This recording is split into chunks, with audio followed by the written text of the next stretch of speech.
திருவொற்றியூர் சட்டமன்ற தொகுதிக்குட்பட்ட 5வது வார்டு பாரதியார் நகர் பகுதியில் 5 கோடி ரூபாய் மதிப்பீட்டில் சிறு துறைமுகம் கட்டுவதற்கான பூமி பூஜை நிகழ்ச்சி சிறப்பாக நடைபெற்றது.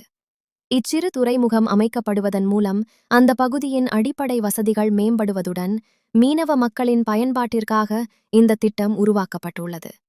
இந்த நிகழ்வில் சிறப்பு விருந்தினராக கலந்து கொண்ட திருவொற்றியூர் சட்டமன்ற உறுப்பினர் கே.பி. சங்கர் பூமி பூஜையை துவக்கி வைத்து கட்டுமான பணிகளை அதிகாரப்பூர்வமாக தொடங்கி வைத்தார்.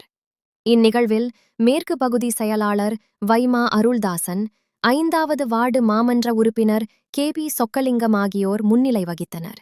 மேலும் மீன்பிடித் துறைமுக செயற்பொறியாளர் ஆர். சீனிவாசன், உதவி செயற்பொறியாளர் பி. சேனாபதி, உதவி இயக்குனர் பி. திருநாகேஸ்வரன் ஆகியோர் கலந்து கொண்டு நிகழ்ச்சியில் பங்கேற்றனர்.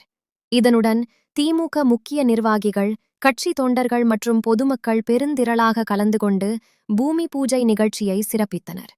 5 கோடி ரூபாய் மதிப்பீட்டில் மேற்கொள்ளப்படும் இச்சிறு துறைமுகத் திட்டம் பாரதியார் நகர் மற்றும் சுற்றுவட்டார பகுதிகளின் வளர்ச்சிக்கு பெரிதும் உதவும் வகையில் அமையும் என தெரிவிக்கப்பட்டுள்ளது.